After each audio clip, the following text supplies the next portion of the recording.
Tommy Reynolds has his gun out. He's pointing the gun, and all of a sudden, I see this woman.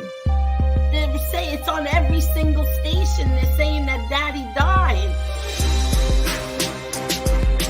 I don't think his life ended at Holston's that night. If it wasn't for Sopranos, I don't know if I'd be here, My first thing, and I'm with these legends, De Niro. One night I jumped out of a car doing 60 miles an hour because I was addicted. Salute, Mob 2.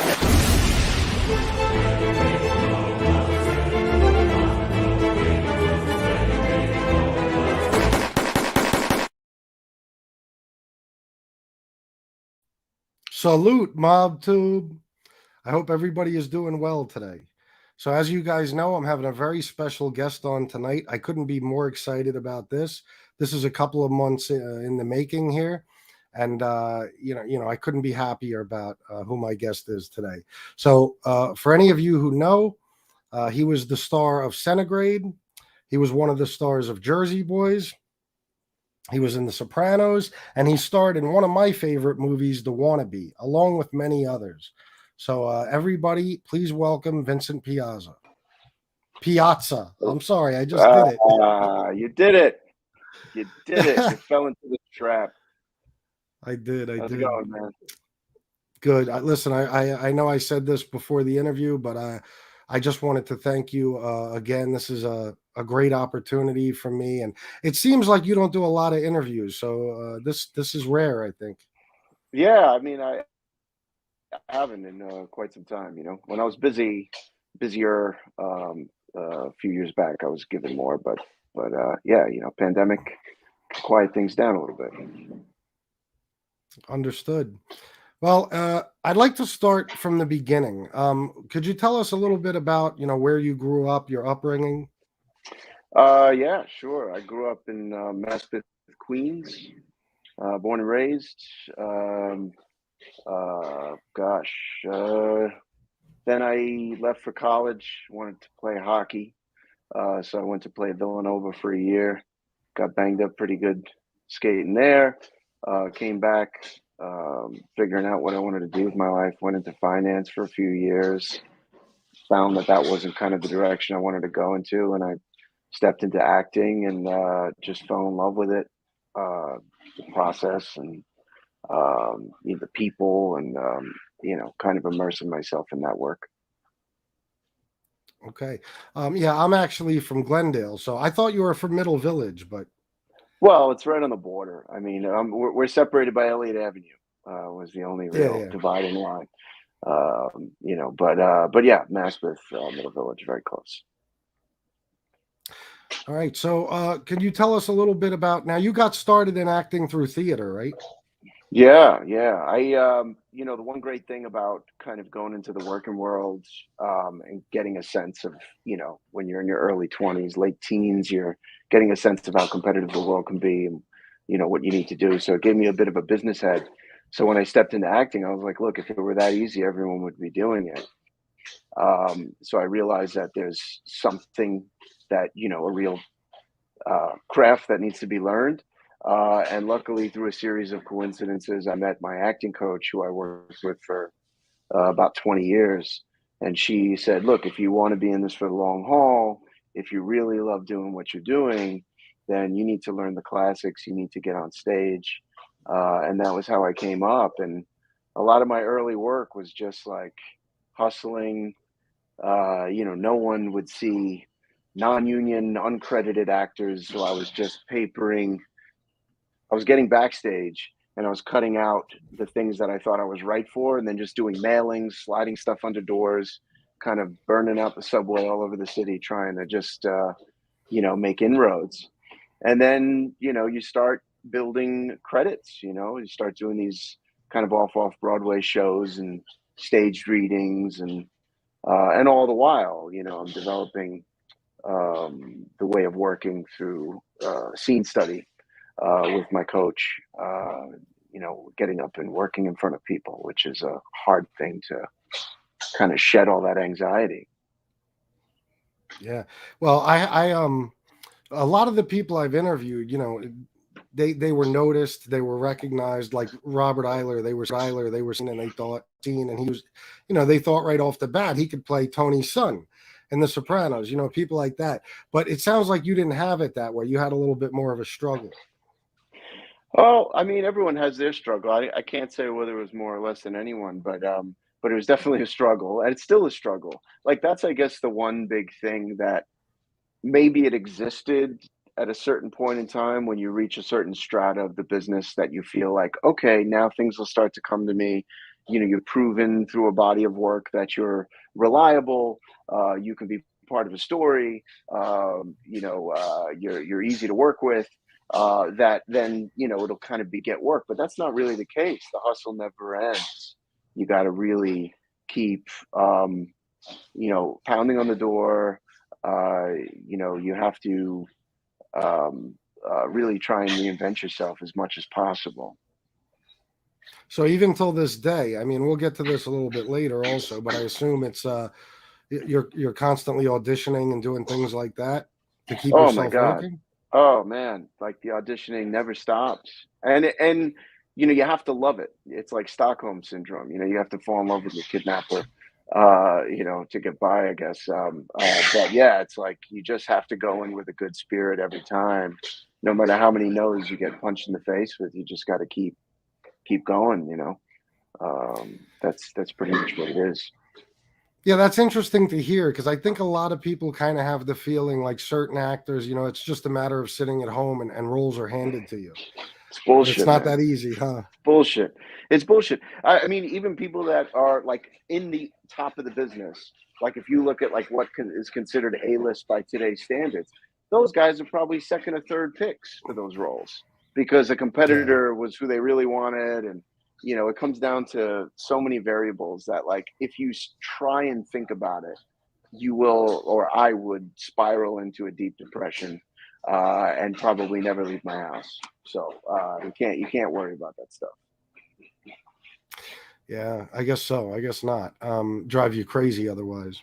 Oh, so sure, how did you make the transition from theater to television? What were your first roles as far as TV? Oh, what's funny is I told this story a few times with friends, but like I was doing a production of Much Ado About Nothing in Central Park. It was kind of one of these roaming troupes who were putting up the show, and people could come watch it and follow the actors as you tell the story. And my family came, and they're like, "Wow, that's nice," And then I got a job getting hit in the head with a 2x4 and killed in the first 5 minutes of Law and Order: Criminal Intent, and my family was like gobsmacked. But that was probably like the first time that I was on like a network TV thing. I had done like student films, short films. You start to kind of get comfortable in front of the camera and realize that even though it's the same work, there's a different relationship with how you need to kind of project and, with the camera being there, what you need to give and how you can like kind of lay off the gas a little bit. Yeah. So I have your filmography here, and there's actually you have a pretty lengthy filmography. It's not like you've only been in a few things. Let me see what I have here. I have Color of a Doubt, Stephanie Daly, The Dawn, Rocket Science, Goodbye Baby, Kaya Yellow Ribbon, Assassination of a High School President, Polish Bar, Three Nights in the Desert. So what would you say was your first, important role? I'm sure they were all important, but as far as kind of launching you into a bigger career? I would say probably Rocket Science. And the interesting thing with a filmography is like certain credits are out of order. It's just like when they came out, but not necessarily when they were made. So for instance, Rocket Science, what in the list, if you're reading in an order, came out after Stephanie Daly, but I got Stephanie Daly because of Rocket Science. Okay. It started building momentum. But Rocket Science was definitely like a jumping off point for me with like film and working. It was a joint venture between HBO and I forget which studio, but it was called Picture House. They had made a lot of indie films that were going out, like larger indie films. And it was a movie where I was finally like had a substantial role in it. I got to work with really great people. Director Jeff Blitz, producer was Maud Nadler. She was coming off a string of hits. She had done American Splendor, Maria Full of Grace, all these movies. And it was a coming of age comedy. And there's a really kind of great story behind it, because at this point, I mean, I was just getting by, and I didn't have an agent or a manager. I was really kind of eager to meet people. So I was paying $35 to audition for casting directors. And I paid $35 to audition for this woman named Nadia Lube. And I did a monologue. I think it might have been from like Danny and the Deep Blue Sea or something like that. And she liked it. And she said she was going to call me, but so had other people. And I didn't think it would translate into anything. She did call me and she said, "Hey, I'm casting this movie, Rocket Science. Would you want to read for this role, playing the big brother?" So I was like, cool. So I put it together and made some choices. And I guess they were pretty aggressive choices. And it got me into the mix for it. And I had this kind of strange lisp that I added into it. And the director Jeff Blitz flew to like kind of the final casting for this movie. And I meet him at like this place, Mangianero's on, I think it's like 9th or 10th Avenue in Hell's Kitchen. And we meet up, he shakes my hand. He's like, "So I flew over here to see if you made a really great choice or if you were really out of your fucking mind." And luckily he felt it was a good choice and that I'm not out of my fucking mind. But I ended up getting the role, and that one kind of I was able to like get money to get my teeth fixed, stuff like that. It was that kind of a job where it's like, oh, I can get my teeth fixed.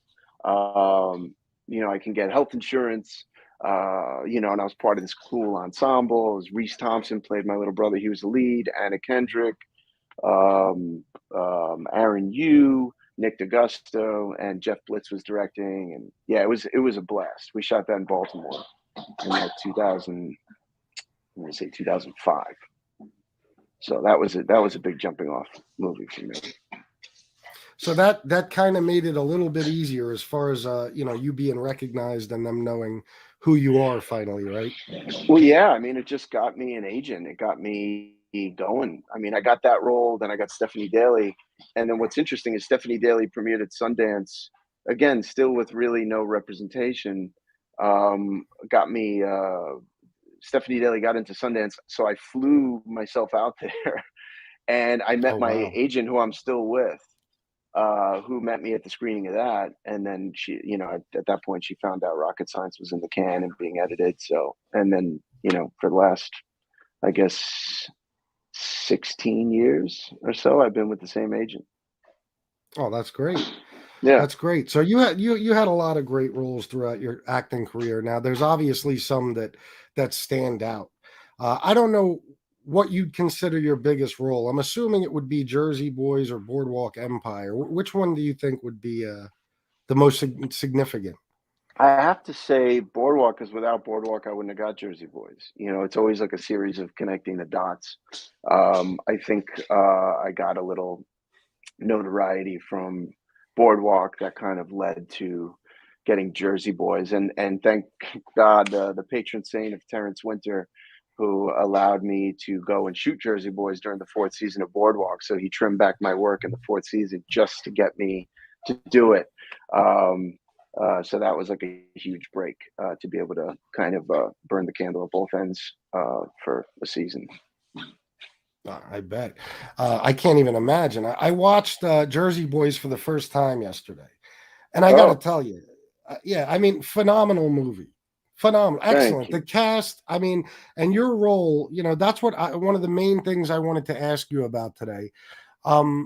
You played Tommy DeVito, which I think, my opinion, in the 4 seasons was the most complex character, I guess you could say. Well, I mean, I think they all had their lives, right? I just think that Tommy probably had a foot in each door that made him maybe a little more complex. The other guys were pure, musicians. I mean, Frankie Valli, of course, they were all had like a little element of gangland in them in Jersey, but Tommy was really kind of the engine of getting these guys out of the street and into the recording studio. So it was a fun role. I always just felt like I was driving a lot of the tension, driving the actions throughout the script. So I was really, really lucky to get that role. It was a fun role. Yeah, I mean, it was unbelievable, and I thought about the work that's why it's actually it's crazy to hear that you were shooting Boardwalk Empire during that time, because I mean, you had to put. I'm assuming you researched a lot into Tommy's life before you took the role.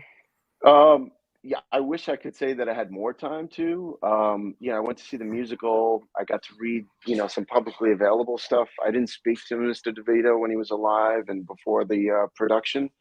I kind of, especially playing Luciano, I had this time to research the shit out of this guy and just like get the FBI files and like kind of read other mobster biographies about their relationship to Luciano. And then suddenly I'm kind of thrust into this very scary situation, having to play another historical figure in a very short period of time. But it's a job where it's like, I'm going to get to play Tommy DeVito and get directed by Clint Eastwood. Like I'm in, like, hella high water. I gotta trust myself and trust the hands I'm in and just go for it. And so that was kind of the situation. What's interesting about the Jersey Boys, how that came to be, is I think it was during season 3 of Boardwalk when I auditioned, and the director at the time was Jon Favreau.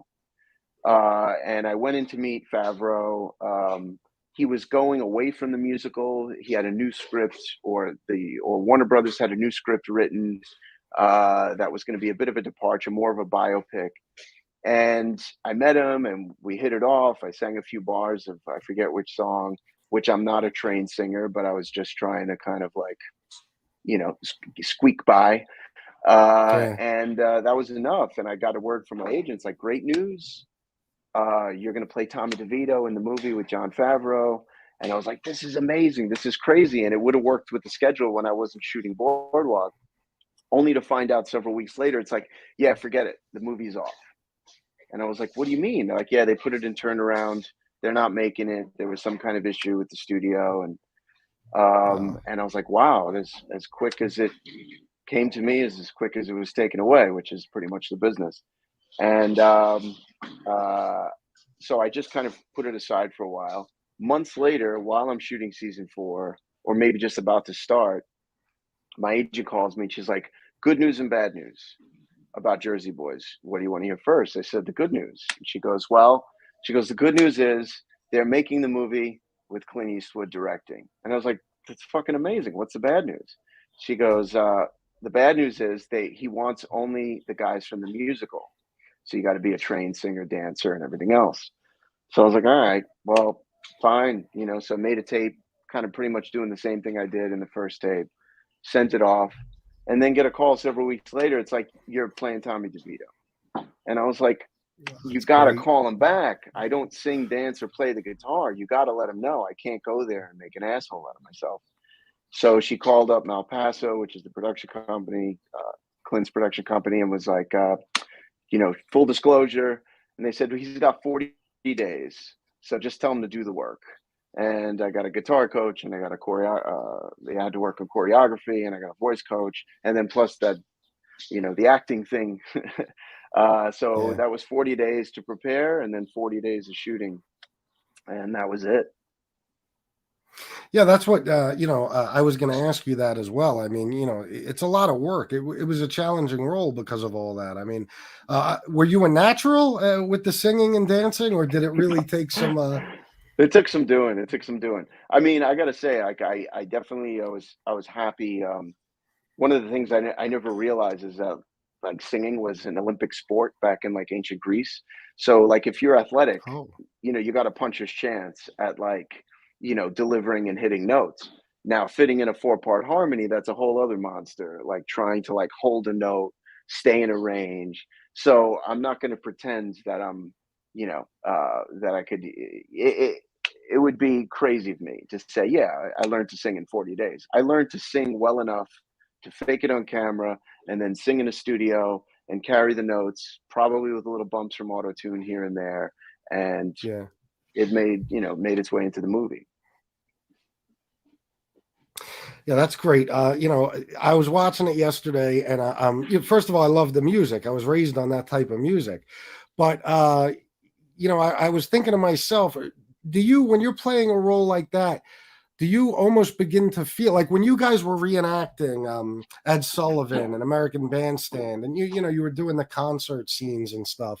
Do you start to get a feel for what it's like to have been in like a legendary rock doo-wop group like that? Yeah, I mean, absolutely. When you have when you fill out a space with a bunch of people that are, they call action and they're paid to go absolutely crazy over you. You kind of get a sense of like, oh my God, imagine if they're paying. Like, imagine if that's reversed, and it's like people will give their last $100 to just go see you and, whatever, be in your presence and listen to your music or whatever it is. I mean, the power of music and being a rock star or in a pop group or whatever is like, I mean, that's other level stuff. So it was fun just to pretend for a month and a half. Yeah, how many people get to know what it's like to really be a rock star, right? I mean, Yeah. it's got to be a fun role. Now, Tommy DeVito passed away unfortunately on September, I believe it was 21st of 2020. He was 92 years old. I know you already said this, but I know you said you never spoke to him, but did you ever get word or anything about what he thought of your performance? Yeah, well, we actually spoke after the fact. We had a brief phone call, Oh, and he reached out to me through someone, and then we had a brief phone call, and he was really kind, and he was happy. He seemed really happy with the work, and we were also talking about meeting at one point, but it just never worked out, and we didn't get together, unfortunately. But it really it made me feel good to hear that he was happy with the work. yeah, I'm sure. I'm sure that was important to you. And I gotta say, one of the funniest parts at the end to seeing Christopher Walken dancing during Yeah. that performance, that was beautiful. What a scene! I was cracking up. Because that's another thing. What's it like working with him? I mean, I'm sure you had some time with Walken, right? Well, yeah, I mean, we knew about the dance number that they wanted to put together for the end of the movie, and I don't think he was initially scheduled to do it. And I remember we were sitting on stage one day, and we were all trying in our own subtle ways to like kind of tug on his sleeve to be like, we're going to do this dance number at the end. It'd be great if you were in it. And I remember him saying, we're sitting in like this kind of silence for a while, and he goes, I don't know why I'm in this movie. He's like, and why they make me a gangster, an Italian gangster. He goes, I'm Swedish. And I was like, well, I guess, Chris, I think you're really good at it. And he's like, maybe they brought me in because I could dance. And I was like, you can dance and you should dance. And, we started talking a little bit about the end number, and he kind of nodded and, went his way. And then we got into the scene. But working with him was like one of those moments where you have someone who's so like, you watch so many movies and so many performances of them, and then Yeah. suddenly you're like standing a foot apart from someone and he's talking to you, and it was so walking. It was amazing. I remember in the first scene I shot with him, we're in the office, and uh, basically I'm there. I had the guys that were trying to shake down Frankie kind of called in front of Jip. So Chris Walken has these guys there, and I said I want to be like a kind of a bit of a bubblegum gangster. And at the time, I had asked for like ice cream, if I could just be eating ice cream while he's like telling these guys off. And they didn't have ice cream on the day, but they gave me this wad of bubble gum. So I remember I'm sitting there getting ready to do the scene, and I'm blowing these big bubbles, and Chris is just kind of looking at me. And we kind of set up our stuff, and I start the scene, and while he's lecturing them, I'm blowing big bubbles, pop, and he just kind of like, you see him wince in the take, and he keeps going, and then I blow another big bubble, fucking pop. And then finally he looks at me and like gets really stern. He goes, Tommy, the fucking gum. And I was like, oh my God, you just made my life. And I ad-libbed whatever. I took it out and went, oh, I'm so sorry, Jip. And I put it behind my ear, this like big wad of gum. It never made it into the movie, but that was like the first take of us working together. And then I just kept doing the bubble popping, like kind of in between his stuff. That's funny. Yeah. He referred to you as Tommy too. That's yeah. No, he stayed right in character. He's like, Tommy, the fucking gum. But that was probably like the first real like dead on walking experience that I had, and it was beautiful. And he was such a pro and so great to work with, and you know, it seemed like we had some fun. Yeah, he's an absolute legend. I mean, who doesn't love walking, honestly? Seriously. You ever look at him and think, I need more cowbell? I hadn't dared bring it up. I did not dare bring it up. But I think we may have joked around about that on set, just around. Like, you know what this scene needs? Or then just leave it at that. Yeah. Somebody's asking about, and I wanted to talk to you about this too. I kind of skipped over it, but I was going to leave, some of the, more mob related roles for the end. But The Sopranos, you were in that as well. Yeah. It was. That's another one. How did you? I never ended. So the crazy thing, it's crazy because throughout all my theater stuff and the student films and the indie films and all the stuff you do coming up, I never once played an Italian American. Everything was kind of like some kind of bent on something else. And so I'm a huge fan of The Sopranos, and I auditioned for that show, a bunch of times and never got anything, but playing all the roles that like you would expect an Italian American to get. And then finally this one role comes along who's like a Colombian Irish socialite. And that's the role I get. And I just thought it was very funny that I was like, wow, I'm just not meant to play any Italian American roles, and that's fine. But that's that came along probably months after Rocket Science and stuff came, and maybe a year or two after Rocket Science and stuff came out. But I started putting together the TV credits, Law and Orders and Rescue Me. I had like a half a season arc on that, and then Sopranos with the 3-episode situation. Yeah, even 3 episodes though. I mean, I'm sure that's something that's cherished on your resume, right? I mean, being part of such a legendary show with so many legends working on it. Well, that's the crazy thing is, so Rob Eiler and I, we worked on that. He was so fucking good to me. We got to work on that. So we hung out. We shot the first bit of shooting we did was at Marquee at the nightclub. And that was from like the Johnny Cake stuff, that episode. Yeah. And then as a fan, the next time, and I didn't know I was going to be back on the show. I thought it was like kind of a 1-episode deal, and they brought me back on, and I was in the living room. And like, as soon as I walked onto set, I was just like, oh my God, I don't know how many times I saw this fucking kitchen. Here's the kitchen counter, and I totally geeked out quietly, but I had to kind of geek out and get that out of my system. And then, and it was one of the great moments I had, like kind of crossing through the TV screen into a world that I was such a fan of.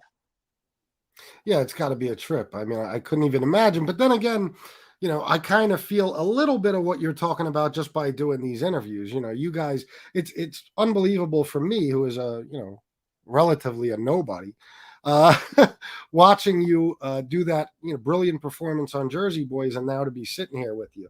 So I couldn't even imagine what it was like for you to be such a huge fan of The Sopranos and then walk into, of all places, that kitchen and that living room, right? What was it like just being in James Gandolfini's presence and working with him? Oh man, another guy. Like, I've so spoiled in my career so far, is I've been able to work with such good people. Like the first day I had to work with him, we only had like a 1-line exchange through the stuff that I'd done on the show. He like walks in, I got the impression he doesn't like my character and my influence on his son. But I wanted to get comfortable because I'm supposed to be playing video games. So I'm like, while they're lighting the shot, I was like, I don't need to stand, and I just kind of want to sit here and play video games. And he just comes over and he parks himself next to me, and he's looking at the video games. And he's like, any of these any good? And we just started talking about it. He was talking about his son, how his son's into video games and whatnot. And yeah, it was, again, just a really warm presence was my experience with him. Again, what an actor, and what a tragedy to lose someone that seemingly had so much more to give. I know it's a shame. I can't even imagine, what other kind of roles and films we would have seen from James if he would have stayed with us longer. It's really a tragedy. Yeah. But when we spoke on the phone, me and you, I kind of explained to you what this channel's about, and I'm quite sure you've figured out that it's mostly about mob-related stuff, and I Sure. love interviewing great Italian-American actors from the movies and the TV shows related to that subject.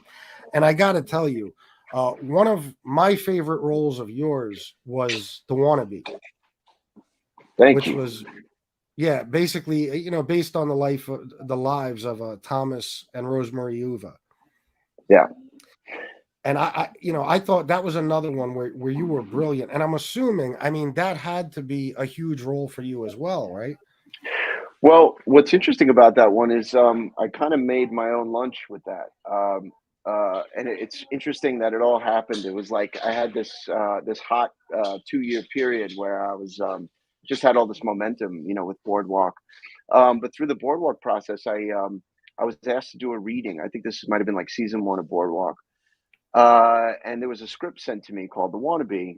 Nick Sandow had written, and they were doing a stage reading of it.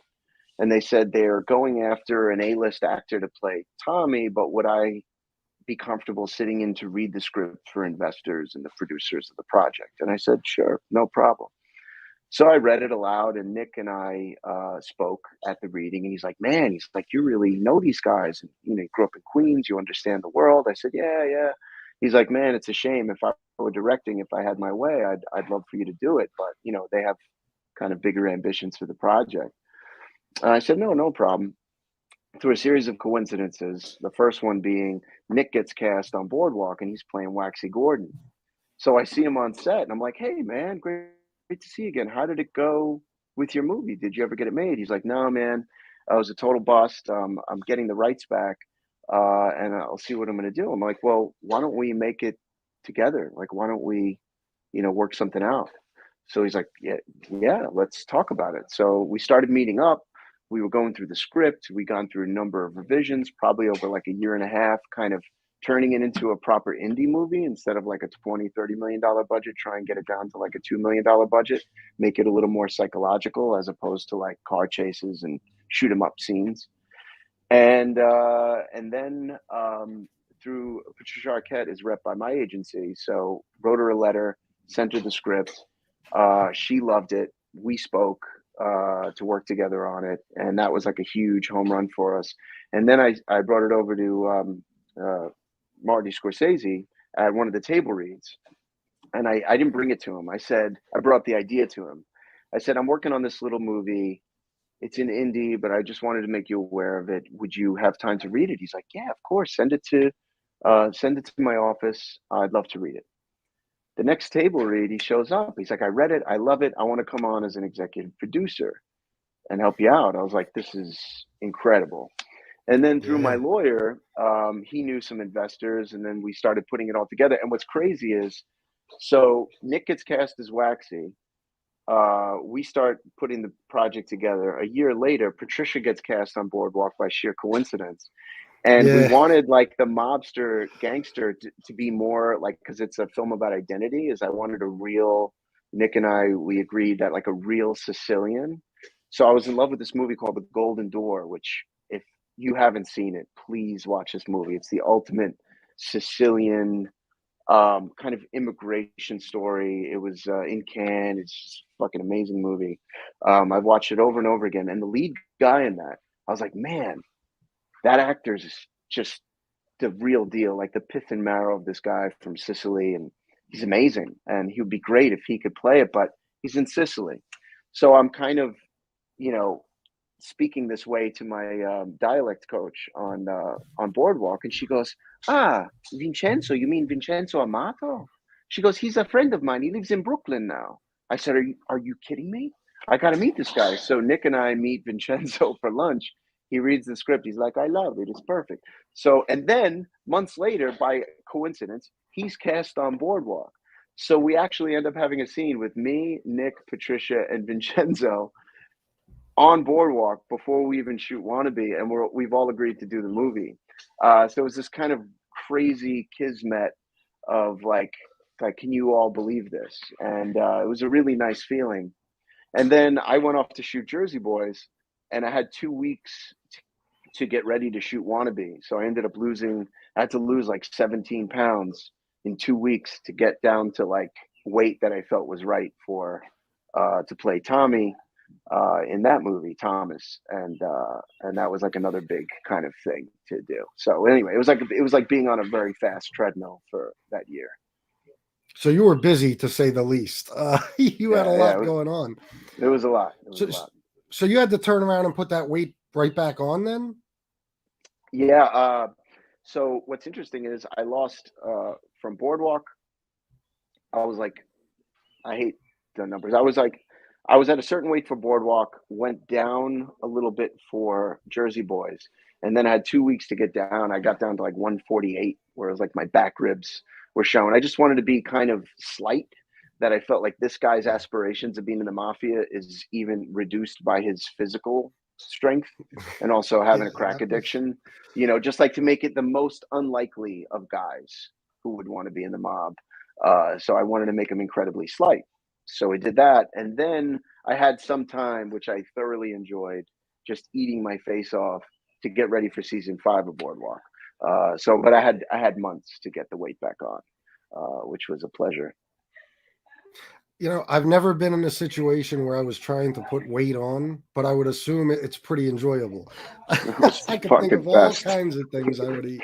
Yeah, I bet. Yeah, Especially for an Italian, especially for Italians. Oh man, pasta, third time this week, fourth. Go ahead, let's do it. Yeah, it was great. Oh, It was yeah, great. I wish. I'm in the process of losing weight right now. So unfortunately, my favorite foods are missed greatly. Every now and then I cheat and I have some ziti or something, but Yeah. not nearly as much as I used to. Yeah, listen, man, it gets harder and harder these days to get it off, at least from my standpoint. Yeah. Well, I'll tell you what. Like I said, it's one of my favorite movies to want to be. I also Rob the Mob, which was basically the same story. I mean, I like them both.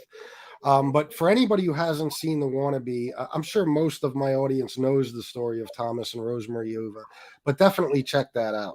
It's a great movie, and Vincent, you did a phenomenal job once again. Thank you.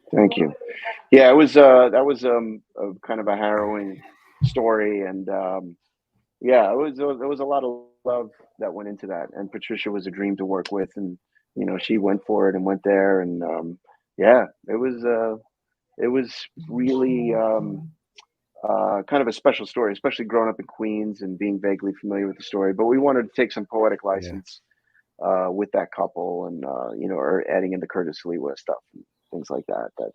You know, those choices that were made. But yeah, it was. I'm glad you you liked it. Oh yeah, and of course, I was gonna say, the fact that you got to work with Scorsese, and then I mean Patricia Arquette. I just got done watching The Act. I don't know if you yeah, know. I didn't see it. I just watched her in Severance, and before that, I mean, did you see Escape from Dannemora? No, I didn't. A few I'm years ago? going to. Oh, man, I'm telling you, this is one of the high marks of TV in the last few years. Escape from Dannemora is like, and what's interesting is I wasn't going to watch it because I felt like the newspapers had saturated so much of the story about the guys who Yeah. escaped that I was like, I kind of know the story, but the performances and Ben Stiller as a director just blew my mind. Like it's Really? seriously one of the best things on TV.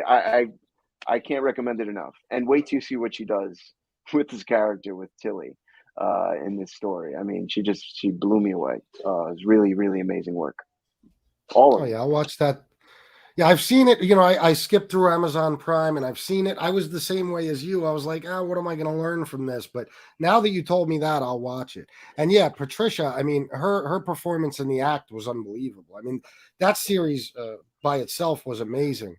Was But was that where she had the daughter who she was making her sick, or she was yeah, like she had some kind? Oh man, Munchausen by yeah, proxy, yeah, and it's a true story. yeah. And what she did to that little girl is just it's pure evil and it's tragic. But Yeah. what a job she did in that. And Joey King playing the daughter was Mm. also phenomenal. All right. Well, I'm going to So take that recommendation. I'm going to check it out. yeah, you should definitely. I think it's 6 or 8 episodes, but definitely worth watching. Cool. So thank you, JC. He said solid interview. This is a friend. Thank you. So if I don't get to Boardwalk Empire, my audience is going to turn on me. Like I said, this is, Yeah, mainly a I get mob it. related channel. So this one,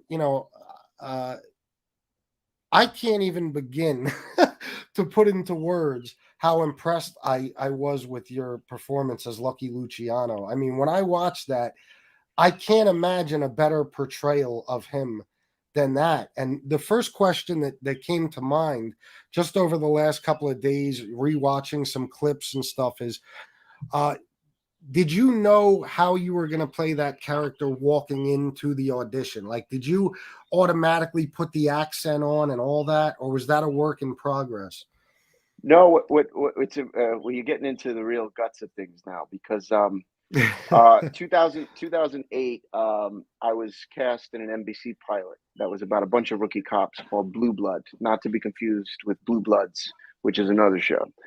Yeah. And I was on hold for that. In 2008, there was a writer's strike. And not only did it sink this NBC pilot, but it sank a lot of other stuff. And it was like a really hard year to be an actor without a job. And I was walking around with my buddy who's an actor, and I was like, man, I gotta fucking get a job, man. I gotta work. He's like, well, what do you want to do? I said, I don't know. I said, I just got to keep myself busy, and it's easy to kind of fall into a bit of a hole if you're not doing something. And I found a book on the street with him at like a stand, which was a book of children's stories, but it was written in like I think it was like 1915 or something. And it's called On Our Block. So I opened this book, and its pages are yellow and everything like that. And they've got these like crazy stories with like these twisted morals for kids, like children should be seen and not heard, and all these things, like no one likes a tattletale. And let me tell you the story of a tattletale. And I was like, what would be cool, man? I think I'm going to turn one of these things into a monologue, and I'm just going to shoot it. And he's like, cool, man. Yeah, do it. So I got a theater that was on 21st Street, rented it out for like 2 hours, and had a buddy of mine with a video camera shoot it. And I turned it into this thing. And it was a kind of a poetic story about, like, again, no one likes a tattletale and blah, blah, blah. And I'm drinking a glass of scotch. I'm in a 3-piece suit, and I make this tape. And I bring it to my agent. She's like, this is great, but what do you want me to do with it? I was like, I don't know. I just needed to make something, and I just wanted you to see it. She goes, okay, well, I'll keep it on the server here, and if something comes up, I'll let you know. So cut to like 9 months later, maybe a year later, I forget what the time frame was. I get a phone call. My agent goes, you're not going to believe this. I said, what? She goes, Terrence Winter and Martin Scorsese are making a show about a young Lucky Luciano and a young Al Capone and gangsters in Prohibition. And I sent his office that video you made. I said, Yeah. you're kidding. She goes, no. She goes, they loved it. They want you in the project. They don't know which role, but they want you in the project. So I was like, wow. Okay. So I read for a few different roles, and I read the Luciano role, which was, again, very vague. It was just like a page or two. And I read it unsure. And then I ended up getting Luciano. And of course, I had like this wealth of time. We weren't going to shoot for another 6 months or something. So all I did was just like anything I can get my hands on, any book, any movie which he was portrayed, which I had seen numerous movies he was portrayed in. And I tried to like the one thing I thought about Luciano, he's portrayed with such glamour, and deservedly so. He's the Abe Lincoln as Joe Perino coined for me, by the way. He's the Abe Lincoln of the mafia. And I was like, Yeah. yeah, it's a great point. He is that guy. And he's been portrayed with such glamour that you kind of lose the authenticity of where he came from. So whether it's Yeah. Baccato Fridi in Sicily, learning English by the age of 9, but then learning English on the streets of the Lower East Side, like not really going to school, not like sitting there at a grammar book. So, and then you start to hear accounts of other gangsters about how he sounded, how he came across. I started to use my imagination to find my way into my own portrayal of him that I was hoping had a certain level of authenticity, honoring his kind of immigration experience. And what also was amazing about that process for me is my father's from Sicily. He came here in Oh, 1963. He's very heavily accented. He came over at 16. And it just kind of, even like, I was always close with my father, but it brought us even closer. I was just able to sit with him and talk to him and kind of learn a little bit more about his experience coming to the States. And it was a really, I don't know, that one was really special for me no, to do. yeah, I'm sure. I'm sure, especially hearing that. Now, did you know when you found out that you were going to be doing this? Did you? I always ask people this with The Sopranos. Did you know that this was going to be something big, or was it just like, let me go for it and see what happens? It had the smell of big. It had the smell of big when you find out who's directing it and who's written it, and the kind of money HBO is putting into it. And I'll never forget the first table read, and I'm just kind of this guppy swimming with all these giant fish, kind of looking around the room, and it's like there's Steve Buscemi, there's Michael Shannon, there's Michael Stuhlbarg, there's like, Terrence Winter, Martin Scorsese, all these like, incredible people with such presence. And then they kind of show you what the boardwalk's going to look like, this incredibly expensive thing where they're going to recreate 1920s. So yeah, it was really, I knew I was really stepping into something that was life changing for me. Yeah, I'm sure. I'm sure. I can't even imagine. I mean, uh, you know, what's it like? I mean, considering the how elaborate the sets were and the wardrobe and all that. I mean, it had to be like you're going back in time almost. I mean, I like a role for me, especially a role like that, for me being like kind of a mob history buff. I mean, I don't know. Were you like that? Were you kind of already a mob historian? Were you into that whole thing, Well, or? well, growing up in Queens, I don't think you have a choice. At least when in the Yeah, '90s, exactly. anyway, it was the '80s and '90s. It was like, hey, you know who that guy is, and that guy's works for that guy, and and look, Lucky Luciano's buried like behind my house in the cemetery. Like that was the Yeah, other kind of like, it was like, who's buried back there? Harry Houdini and Lucky Luciano. Like, these are like two of the famous grave sites in Queens, at least when I was growing up. So yeah, like it was hard not to know about them, and I knew who Lucky Luciano was. I'd seen him portrayed in other movies, but of course Al Capone's scene was more famous to me. But as I got to know Lucky Luciano, I was like, wow, this guy. I understand why there's no singular biopic about him, because his life is too vast and his yeah. story is too dense. Like you need a full miniseries to tell his story alone. Like you just can't fit it in a single movie. There's too much to tell. Yeah, yeah, there really is, and that's what Going back to what I was saying a minute ago, that's one of the things I was thinking yesterday about. I'm also, we're Italian kids from Queens, and to play a role like that is almost, I would think it would be a dream come true, really, because it's legendary too. It's first of all, you're playing Lucky Luciano, which is a major historical figure, but also it's in a series that, just like The Sopranos and The Wire and things like that, it's never going to die. I mean, that series, they'll be watching that 100 years from now. Yeah, I mean that was the hope. I mean, for me, I saw it was like one of the big steps into prestige dramas on cable. Sopranos was like the grandfather, like the godfather of like that set loose the anti-hero stories on cable. But then there was like this next level, which kind of like Boardwalk then suddenly made it cool for big filmmakers to come and do TV. Like I felt like Scorsese kicked open the door to be like, no, it's not TV, it's long form. I love how he would always describe it. And then suddenly the big budgets, and then after that you had Mad Men. Or right around that time was Mad Men. They all started to kind of come out, Downton Abbey, a lot of period things, really expensive sets, really expensive costumes and wardrobe and set pieces. And to your point earlier, is like that was transportative. It's like I do all the work at home. I close the books and I put on the suit, and you go through the hair, makeup, all the stuff that you do, and then suddenly you walk in set, and you're like, we're here. This is doing all the work. Yeah, it was really it was kind of an amazing experience. I'm sure. And of course, me being me, I have to ask this question, just kind of like I asked about Jersey Boys with, getting the feel of what it's like being part of a rock group like that.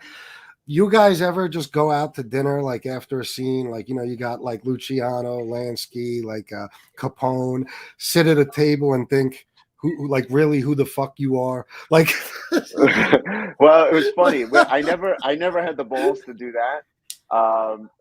Because it's definitely, I don't want to put that out to the world. But I definitely, because I wouldn't be able to back it up is the trouble. But definitely we'd go out. And what's interesting is Michael Stuhlbarg and I, and including Anatol Yusuf, who played Lansky, and Stuhlbarg played Rothstein, for those who may not to know, fucking extraordinary actor. But in the research, we found out that these guys used to hang out at DeRoberta's pastry shop. Which was on First Avenue by 10th, 11th Street. I forget what it is now. I just know it was there. It closed, sadly. It broke my heart a few years ago. Became some other thing. But it was there for over 100 years. And we used to meet there. And we would work on our material sitting at a table, like, sipping coffee. And, of course, Michael, staying true to Rothstein, was drinking a glass of milk. And we would just kind of go through our scenes. And sometimes just sit quietly and think about what we had to do. But that was one of the cool things. And what made it even cooler is as the show came out, the owner of DeRoberta's was fourth generation or third or fourth generation Italian family. And he pulled me aside one day and he goes, he started telling me stories about when Luciano and Lansky used to come there as kids. And then as they grew in power, his grandfather would tell him that they made a deal to use his office upstairs. He goes, we were renovating the office upstairs a few years ago, and behind the wall, we found all these Sicilian gambling slips. And he gave me some of these Sicilian gambling slips, which I still have. Wow. Which is pretty cool. Yeah, they had stashed in the wall there. I learned a lot about that stuff. But yes, to that was a very long answer to your very simple question: is did we ever go out together? And we used to go out. Yeah, we'd go out to Keen's Steakhouse. I remember a bunch of dinners from that place. DeRoberta's pastry shop. A bunch of places. See, I could see just getting stuck in that character for a little while. You know what I mean? Really feeling like you're Lucky Luciano while you're out here. Like that's just me. But well, yeah. I mean, certainly. Sometimes you show up at a Starbucks and I would put on the voice and it'd be like, yeah, can you give me the oatmeal latte or whatever, and just to see if it works on someone, and they would just be like, yeah, okay, let me get him this fucking latte. But yeah, it's not like I would go around and throw somebody over a car and demand their money or anything like that. But yeah, it was fun. It was fun to go out. Yeah. And it's nothing for you to just put that accent back on, right? Like you could snap in and out of that. Well, I mean, I just did it as a goof now, but it takes more work than that. Like just to try and like get into the, it's more complicated than that. But yeah, I mean, it's I could get back into it if the opportunity presented itself. Yeah, because it's very distinct. I mean, it's not just like an average gangster accent or New York accent. You know what I mean? It's very distinct the way you did that, and I think that's one of the things that made your character stand out so much. Oh, thanks. Yeah, there was I read this. Oh God, I forget what book it was.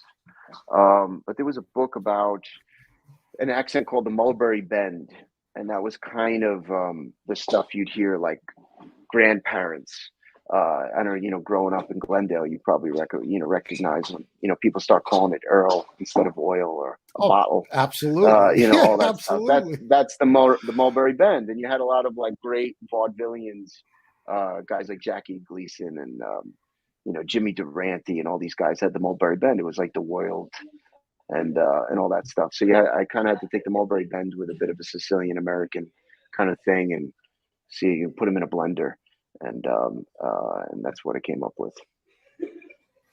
Yeah, well, the end result was fantastic. So what was it? What was it like? You had 5 years, right, on Boardwalk? Yeah, 5 years. So what was it like when that had to come to an end? Was it I mean, was it like, you knew you just did something great and you were going to move on to other great things, or was it a sad, like a sad time? It was bittersweet, I think. I mean, that's a bit of a cliche, but I think bittersweet kind of pulls it together. I felt like there was, God, it was interesting. It was a kind of a year of finishing things. Like Jersey Boys had just come out, Wannabe was about to come out, the ending Boardwalk, shooting it, was just kind of finishing up. It felt like a real bit of, it was like a conclusion. It felt like the end of something for me. And then I just kind of spent a little bit of time, or a lot of time, processing what this chapter of my life was and what to do next. And then, yeah, there was part of it that was exciting. It's like finally take off that role and see what else is out there.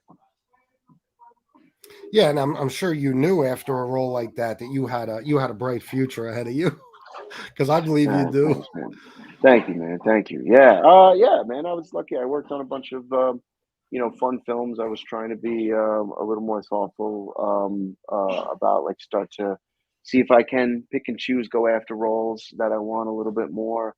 Kind of also shake off, move a little bit away from the Italian American roles for a bit, and see if I can get a little more mainstream American roles, which I was lucky enough to do along the way. Now I'm stepping back into Italian American roles again. I'm just kind of like a fish, just kind of zipping around. Yeah, I mean, it's a good thing though in a way, because you're not typecast all the time. There's some diversity to the roles you play. Thanks. Yeah. I mean, I think that's kind of the thing, is not to the business is constantly trying to put you in a fucking box, and the Yeah, challenge is to, like, just step out of it. As soon as you feel like the lid going up, you got to jump out the other side and, like, go. And it's a painful price to pay, because it takes a while for people to acknowledge you could do other things, yeah, or that you did other things, and that, like, they just hadn't seen it. It's just very narrow, and in a way, I try and empathize. I understand when you're, like, looking at, thousands of actors, you kind of almost categorically have to put them somewhere on your little pinboard. But it pisses me off. I just want to do other stuff. yeah, absolutely. And that's in a second. I'm about to get to. I just want. I know I can't keep you forever, but I'd like to talk about Centigrade if we can. I just want to take Yeah. one question, if it's okay. Gunsmoke the Don. This is my boy right here. He wants to know, what is your favorite episode from Boardwalk Empire? Oh man, it's like picking your favorite child.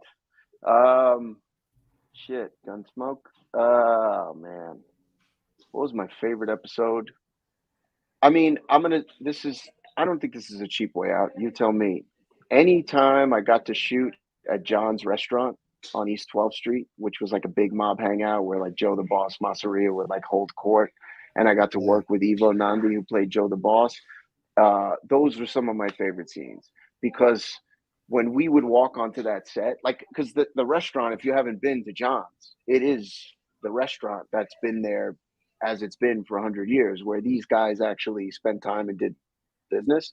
So whenever I got to have, like, a sit down scene at that restaurant, it yeah, really felt like, it felt different. It just felt like we were doing something, that was a bit, I don't want to get too flaky about it, but, like, there was a spirituality in it, that we were walking the same patch of earth, cutting deals, which these guys had done. It just felt different. It just felt imbued with something that I can't quite put a finger on.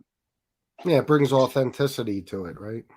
Yeah, Yeah, something. that's awesome. And yeah, the guy that played Joe the Boss too, another one. Wow. Oh Yeah. my God, what Evo, man, phenomenal. Evo is he's a masterpiece of a human being. I mean, this fucking guy is like one of the greatest. He lives out in LA. He'd fly in to do this work, and he's just salt of the earth, the opposite of Joe the Boss, which just speaks to how good an actor he is. And we had a ball. He would always be down to meet up and kind of talk through our scenes and read through them, and and then get some drinks after shooting. And yeah, he's a great guy.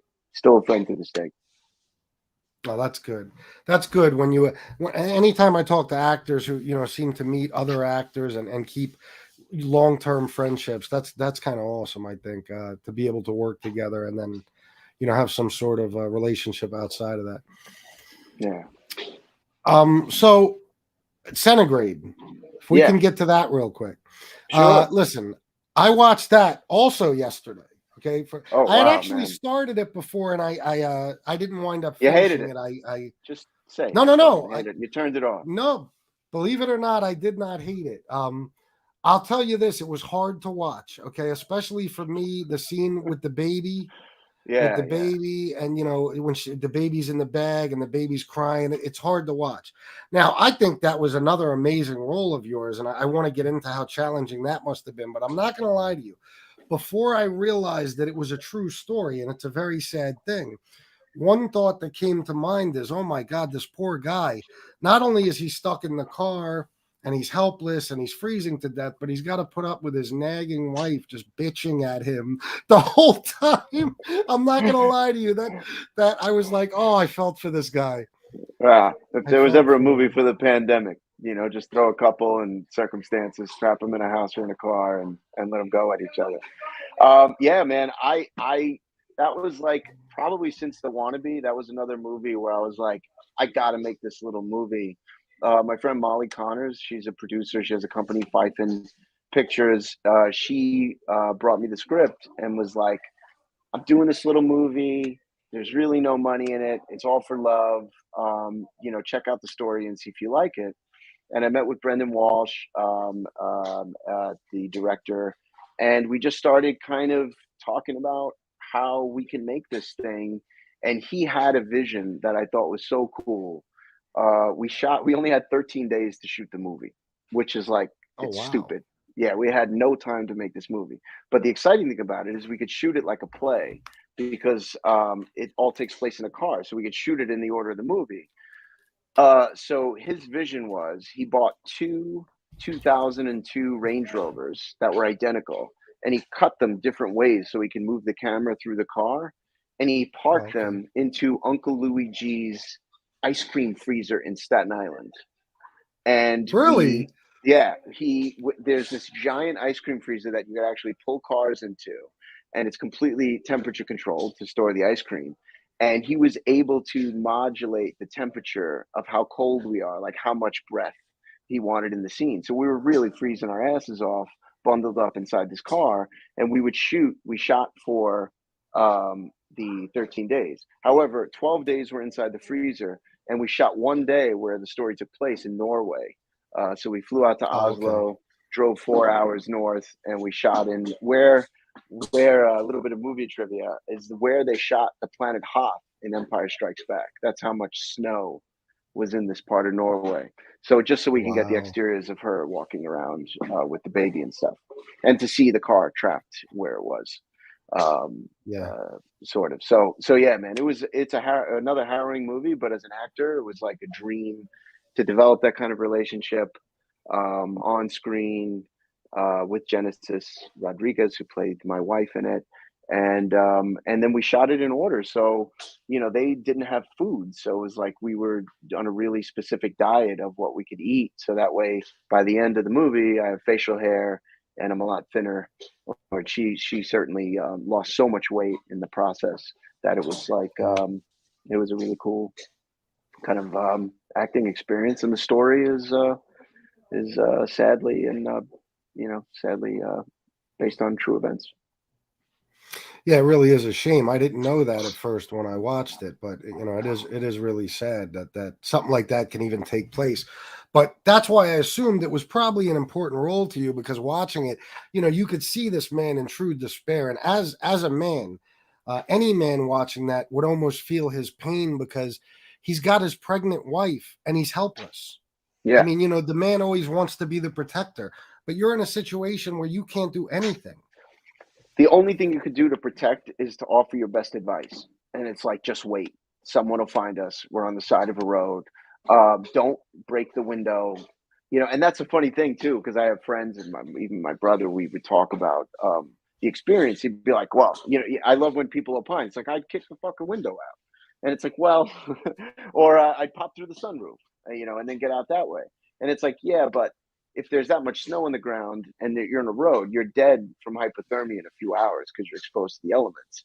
So, or do you just wait it out, knowing that there's a chance that the plow's going to come by and kind of, find you, or you don't know how bad your circumstances are, so you're better off just staying put. So anyway, it created this great debate. Even on set, we would debate it. The crew and the cast, we would always just kind of like kick around other alternatives to the story, and yeah, it was, he had a point of view. He tried to protect his family with it. So I don't want to give away the spoilers in case anyone wants to see it, but you'll see who it worked out for and who it didn't. I guess. Yeah, definitely. Yeah. So that was another good one. I think that's it as far as your past roles. I wanted to ask you, of course, if you have anything upcoming, anything. I know certain things you can't speak about, but whatever you could tell us, if you can tell us anything. Yeah. I got let's see. I did this really fun thing that during the pandemic with Colin Quinn, which is in post production now, and that's something that hopefully gets the light of day in the coming months, which is fun. It's kind of a retrospective of building trades in the 1970s. So I play an electrician that kind of goes directly to camera and tells you a little bit about his life with gripes and grievances, which are always fun. And then, which I worked on with Colin, and the incredible, I have to give her a shout out, is Catherine Narducci. She's amazing in this thing. She has her own one where she plays the manager of a construction office. She's outstanding in it. So I'm excited for everyone to see what she does with it. And then I'm doing this Tulsa King, which is a new series for Paramount Plus, which we just started work on about a month and a half ago. Well, about a month ago now, and I can't really say anything about that. My lips are sealed, but I think it's going to be a crowd pleaser. Fun group of people, and getting to work with a lot of familiar faces, and you guys will have to just wait and see what that's all about. Yeah, it sounds great. I'm looking forward to it. I'm sure my audience as well. And I'll tell you what. Speaking of Catherine Narducci, I think she has a large fan base in my audience. I'll just say that she's another legend as far as I'm concerned. Legend. What an actress. What an artist. I mean, we had worked together on Jersey Boys, and then to get to work with her again on this, and just she's incredible. Did you see her recently, by the way, in the new season of Euphoria? She is like in one of the early episodes. She's in the opening 12 minutes, like giving backstory of one of the main characters. I never watched the show, but I watched it for her. Oh my God. No. I mean, she set the screen on fire. She was unbelievable in how she played this role. Check it out in Euphoria. She was unbelievable. Yeah, I never actually saw that, but I believe Jamie Lynn Sigler's in that too, right? I don't know. I only watched the show to catch her stuff. Okay. And she had this beginning piece. I watched a little bit of it. I didn't get into the show, unfortunately. I have commitment issues with series. But yeah, I mean, that's great if she is. I didn't realize she's working on that.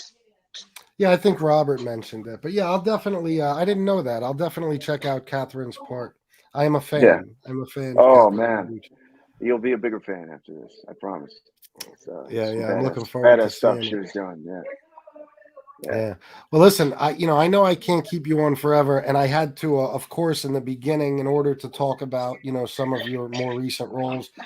If I had all the time in the world with you, Vince, I'd love to talk about all of your acting roles one by one, but obviously we can't do that.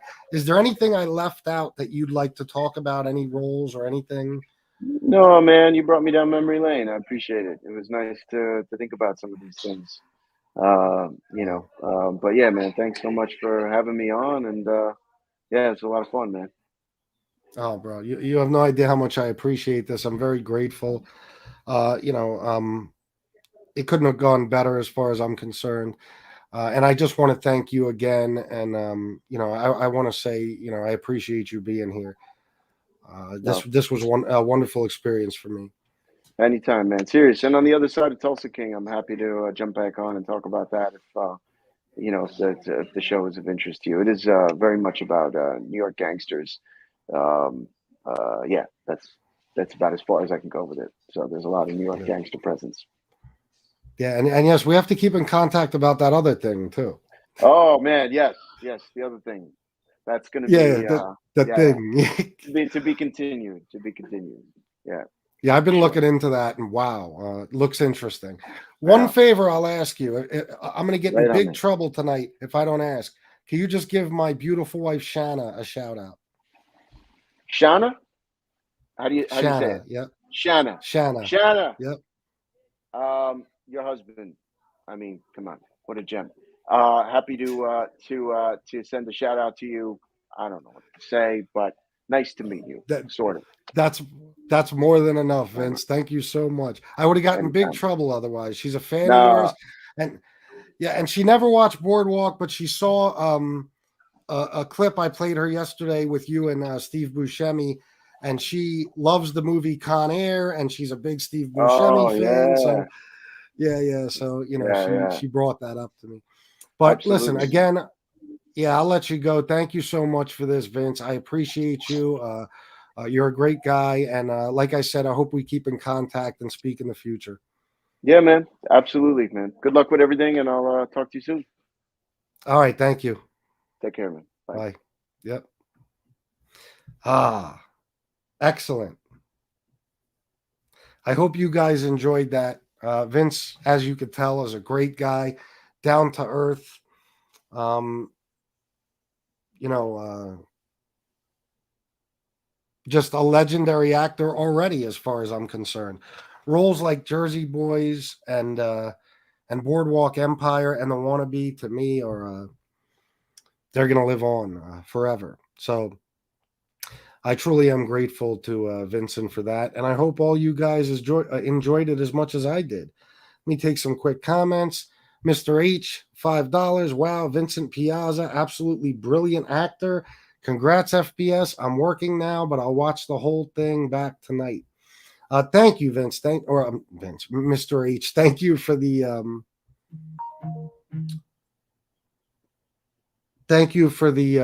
super chat. I appreciate that.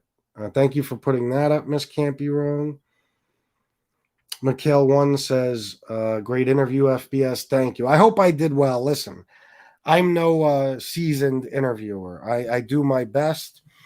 And trust me, the whole time I'm thinking, I hope this didn't, I hope I didn't fuck this up. And I hope Vince leaves with a good impression of me. Who knows? But all I can do on these interviews is my best. And I hope I did well today. So Electra Kool-Aid say, great interview. Thanks, guys. Thank you. Thank you. I know I'm way up in the comments, but I'll get down here. Smoking a cigar with a drum of a what is that? I don't know. I'm not sophisticated enough. Of bourbon, enjoying this great interview. Well, thank you. I am going to smoke a sin compromiso once I click off here and I'm done. You can guarantee it. It's a celebratory cigar after Vince just gave me such a great interview. Sherman said, excellent show, FBS. Thank you. Lisa Farrow said, great interview. Thank you so much. Miss Can't Be Wrong said, Vincent, thank you and much luck on future endeavors. Well, hopefully he's still watching and he sees these. Stu Gotts, FBS and Vince, great show. Be proud. Pleasure. Thank you, man. I appreciate that, guys. I appreciate all the positive comments. You guys already know. I'll give you my spiel again. These interviews mean the world to me, okay? Because these are the actors that that I admire and that I, in some cases grew up watching. And, in Vince's case, I've been a huge fan of his for years. And I'm honored to do these. And as far as I'm concerned, this, like I said, this is a kind of a legacy I'm leaving behind with these interviews. So, as with every guest, I couldn't be more grateful because who am I? And it goes to show you, how great these guys are. Like Vincent, for example, and Robert Eiler and Joe Perino and all these guys, they, they're willing to do these interviews out of the kindness of their heart. They're not getting anything out of it. And they're doing them for a relative, basically a nobody. Okay. So it means the world to me. It means the world to me. And I'm, what can I say? And I also want to shout out Joe Perino and thank him. Joe, you're a hell of a guy. And if it wasn't for Joe, this interview wouldn't have happened. Joe was able to reach out to Vince for me. And me and Vincent got in contact and we spoke a couple of times, emailed back and forth for a couple of months, actually. And we were finally able to get it done today. So thank you, Joe Perino. I'm quite sure you're not watching, but I want to shout you out and thank you anyway. Mustache Pete said, good show, homie. Thank you, bro. Otis Driftwood said, awesome interview. Thank you, man. Sis said, congrats. And thank you, sis. I got the second box of books yesterday, and you sent some great ones. Thank you. Lisa Farrow, excellent. Thank you, Miss McGinnis. Thank all you guys for that. Because like I said, these shows, these interviews are what mean the most to me on my channel. They really do. Miss McGinnis said, best interview yet. Oh, thank you. That means a lot. Angelo and War said, you did great. Thank you, guys. You guys are the best, man. Thank you for all the positivity. Live and Let Live said you did fantastic. Thank you, my friend. All right, Michael, $9.99. Always kill these interviews. Thank you, bro. I appreciate that, man. I appreciate that very much from you. Sis, $20. Excellent interview. Well, thank you, guys. Thank you. I appreciate that. I appreciate the support. It means a lot. And yeah, hopefully I'll go hopefully someday I'll be able to have Vincent back on. I'd be glad to.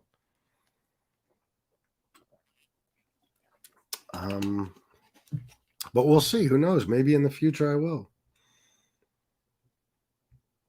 FBS, go love your wife. Celebrate. Oh, I'm going to. I'm definitely going to.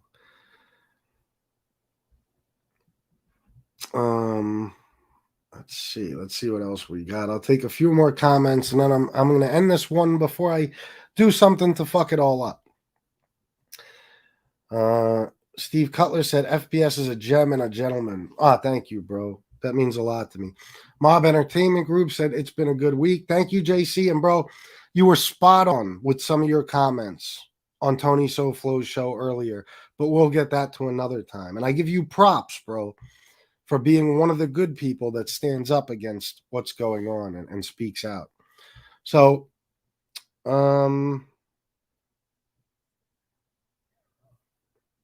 hear you, Otis. Thank you, man. So listen, guys, I'm out of here for now. I might come back on tonight and talk about current events. Who knows? I'm not really sure yet. We'll see how the day goes. But I want to thank you guys once again. Thank Vincent Piazza. Thank Joe Perino for helping to put this together. And thank you guys for being here to support me. It means the world to me. All right, guys. I'll see you next time. I love you all. And until then, salute.